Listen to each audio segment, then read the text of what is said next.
le réveil des démons. Serions-nous en train de vivre le réveil des vieux démons de la politique ivoirienne?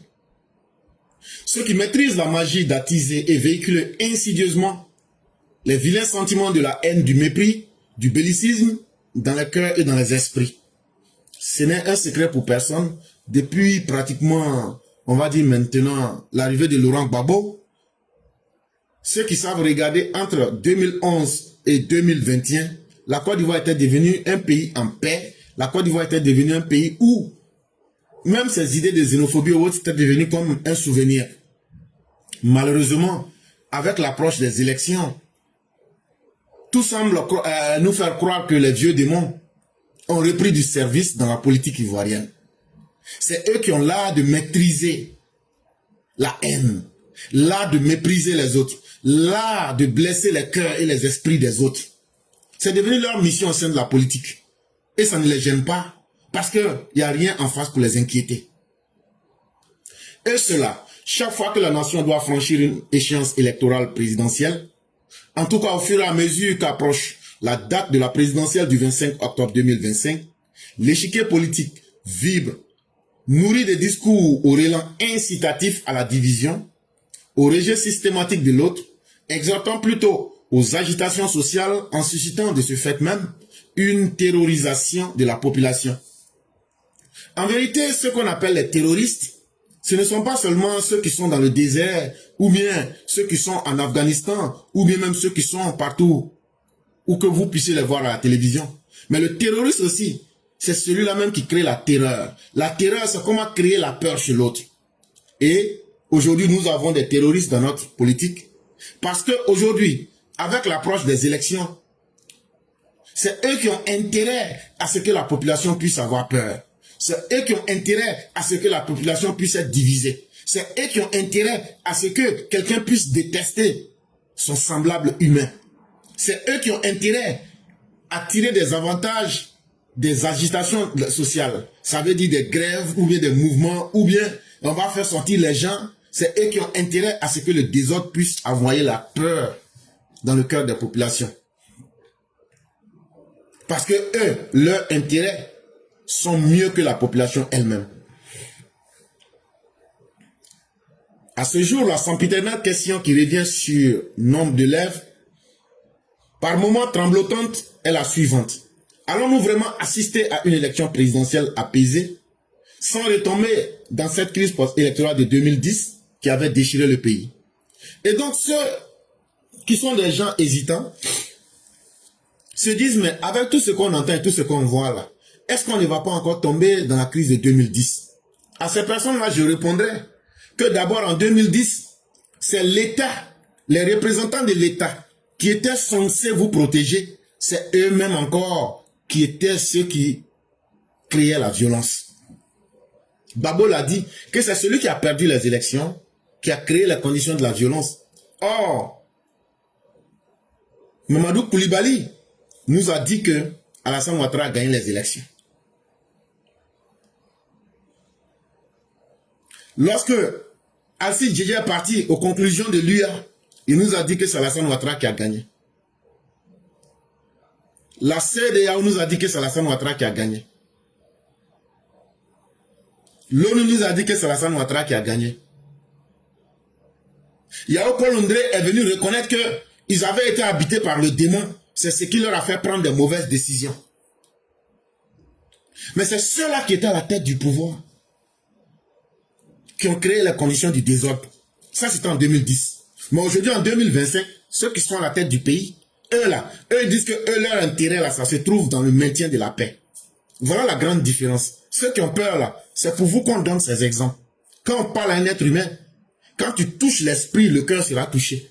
Nous, on met les faits pour que les gens réfléchissent. En 2010, si toi tu as peur, eh Dieu, est-ce que 2025 ne sera pas comme 2010?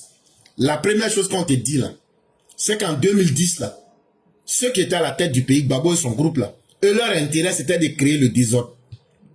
Mais en 2025 là, ceux qui sont à la tête de ce pays là, leur intérêt là, eux disent, c'est dans la paix, c'est dans le développement. Tu ne peux pas construire une maison, tu ne peux pas développer le pays et puis tu vas détruire. Que eux là, eux vont maintenir la paix par tous les moyens. Donc voilà la grande différence qui doit vous faire comprendre que 2025 là, il n'y aura pas de violence. Mais cela ne veut pas dire qu'il n'y aura pas des actes isolés. Cela ne veut pas... La volonté de l'État de maintenir l'ordre est là. On le voit bien.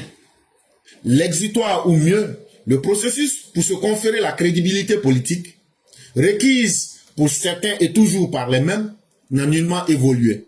Friands qu'ils sont demeurés des épreuves de force inutiles, des forcings toujours aussi injustes, impétueux que traumatisants. C'est tellement triste que de voir des gens et leur seule force et leur seul bénéfice, c'est de voir des pauvres populations, des gens qui n'ont jamais mangé l'argent de politique, des gens qui n'ont jamais bénéficié d'un 5 francs d'un politicien, des gens qui n'ont jamais vu les politiciens, si ce n'est que sur la télévision, à la RTI. On fait du mal à ces personnes et on retire du plaisir là-dedans. Et on aime toujours voir ce pauvre peuple en train de se faire massacrer, en train de se faire traumatiser. Pendant que dans le même temps, ils se disent résolument engagés dans la sollicitation d'un dialogue politique, susceptible de déboucher sur des compromis, des arrangements favorables à tous. Dans cette situation dichotomique, l'on perçoit bien en filigrane une admission inavouée, passive muette, de leur inéligibilité, qui n'est qu'une résultante logique du respect absolu de la légalité à laquelle tout Ivoirien doit rester attaché. En même temps qu'ils vous disent qu'ils brûleront le pays et que eux, ils font l'apologie des coups d'État, c'est en même temps eux que vous voyez dire, nous on demande des dialogues politiques. Bon, le dialogue politique que vous demandez, on vous pose ici une question. C'est pour faire des arrangements pour qui? Ils vous disent non, c'est pour faire des arrangements pour tout le monde. Mais on demande tous les autres dialogues politiques que vous avez fait là-haut. Qu'est-ce que nous, le bas peuple, là, on a gagné dedans? Ça veut dire, à part vous les politiciens là, et encore parmi vous les politiciens, à part vous les opposants là, qui a gagné quoi dans tous les différents dialogues politiques que vous avez fait? Qui a gagné quoi? En tout cas, le peuple, il n'y a pas une ligne dans votre dialogue politique où il est dit que nous allons préserver, ou bien voilà ce qu'on va faire pour le peuple. Donc en réalité, ce n'est pas un dialogue qu'ils demandent. Mais ils demandent à ce que l'État puisse se laisser, eux vont berner l'État pour essayer de gagner des faveurs. Comme quoi, nous qui respectons les lois et les règles, nous qui respectons la légalité, nous là, nos parents là, ce sont des chiens, des vers de terre, des Cro-Magnons. Nous là, c'est ce qu'on est. Nous là, on est créés pour respecter les lois. Nous là, on est créés pour être utilisés dans la société. Alors que eux, les politiciens comme Babo, Chakadjan et autres là, eux peuvent faire ce qu'ils veulent et puis il n'y a rien. Eux peuvent insulter Dieu et puis il n'y a rien qui va se passer. Eux peuvent se foutre des lois, il n'y a rien qui va se passer. Parce que eux là, eux sont mieux que vous, tous les Ivoiriens, eux sont mieux que vous. Et puis eux sont mieux même que les autorités ivoiriennes. Parce que eux ne sont pas au pouvoir, mais ils font ce qu'ils veulent. Et on doit accepter ça. Quand ils sont au pouvoir, ils font ce qu'ils veulent. Quand ils ne sont pas au pouvoir, ils font ce qu'ils veulent. Eux, ils s'en foutent des règles. À un certain moment, il faut pouvoir mettre fin à ça. Et c'est ce temps-là qui est arrivé maintenant. Donc tout ce que vous faites là, vous ne pouvez pas inquiéter quelqu'un. Si vous étiez vraiment fort là, vous n'allez pas perdre le pouvoir. Si vous étiez vraiment fort, vous n'allez pas perdre le pouvoir. Et puis venir aujourd'hui lutter pour chercher. C'est parce que vous ne valez rien. Et c'est parce que les Ivoiriens ne voulaient plus de vous que vous êtes aujourd'hui opposant. Pourquoi ne pas alors choisir strictement l'option du dialogue politique? Focaliser ses discours, interventions et actions politiques sur cela jusqu'à obtenir gain de cause. Tant il est vrai que cette solution reste encore préconisée par diverses opinions d'observateurs et d'autres tenants du pouvoir actuel, plutôt que de s'adonner éperdument au forcing, assorti de menaces chaotiques mal dissimulées. Une stratégie d'intimidation déjà expérimentée dans ce pays, qui en réalité cache une lourde incompétence, celle de pouvoir et de savoir persuader et de convaincre les Ivoiriens de les porter au perchoir. Mes chers parents, vous voyez tout ce que les opposants disent là, on va faire ceci, on va faire cela. S'ils pouvaient vraiment le faire là, depuis ils l'ont fait. Parce que le pouvoir là, on n'attend pas, on fait pas des promesses pour dire, eh bon, le 10 là, on va gâter le coin, on va sortir pour gâter le coin. Le 10 là, il n'aura rien, le 10 septembre, il n'aura rien. Comme de la même manière que le jour où ils ont annoncé, Alassane Ouattara a annoncé sa candidature, il n'y a rien eu là. C'est comme ça aussi que il n'aura rien le 10. Et pourquoi? Parce que celui qui est en face de vous et le peuple qui est en face de vous là, connaît aujourd'hui l'importance de la paix dans laquelle ils vivent. Nous, aujourd'hui, là, on sait faire la différence entre la paix et puis la violence. On sait faire la différence entre des politiciens incompétents et des politiciens compétents. On sait aujourd'hui quels politiciens nous arrangent.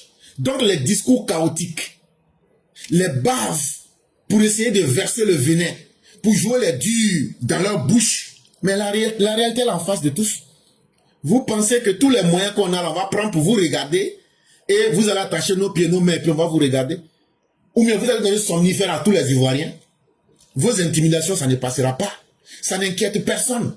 Mais en réalité, derrière toute cette intimidation-là, c'est parce que vous êtes des incompétents. Et pourquoi? Parce que si vous aviez un savoir-faire politique, chacun de vous a dirigé votre savoir-faire politique, vous auriez dû prendre cela pour dire aujourd'hui, regardez ce que nous on faisait avant quand on était là, mais ce pouvoir n'arrive pas à faire ça aujourd'hui. Et si vous aviez un pouvoir, au lieu de beaucoup parler là, quelqu'un qui a un pouvoir là, il fait, avec ce pouvoir là, il fait, sa capacité là, il fait ce qu'il peut faire et puis on voit. Mais vous n'avez ni pouvoir, ni savoir. Et pourquoi? Parce que vous n'avez pas le minimum qu'il faut, c'est-à-dire le langage politique et la capacité politique de convaincre les Ivoiriens. Parce que même si vous tuez tous les Ivoiriens là, pour venir au pouvoir, là, cette élection va faire. Donc là, vous allez devoir convaincre les Ivoiriens. Quand vous êtes convaincu que vous n'avez pas la capacité de convaincre les Ivoiriens, vous n'avez pas l'intelligence de convaincre les Ivoiriens et vous n'avez pas la volonté de convaincre les Ivoiriens, vous pensez qu'en menaçant les Ivoiriens, en menaçant toujours, vous impressionnez quelqu'un. On a déjà fait guerre civile dans le pays là. C'est plus menace de quelqu'un, c'est pas Bush là, avec 32 dents là. Sauf si vous avez 42 dents. Ça veut dire vos dents là, on a superposé. Et puis maintenant, vous ouvrez pour parler là. Même ça là, ça va pas nous inquiéter. Donc là, c'est pas dans ça aussi vous allez réussir. Parce qu'aujourd'hui là, nous on sait que vous là, vous êtes prêts à verser le sang des Ivoiriens pour venir au pouvoir. Donc ça veut dire, vous ne nous offrez qu'une seule alternative, c'est-à-dire la mort.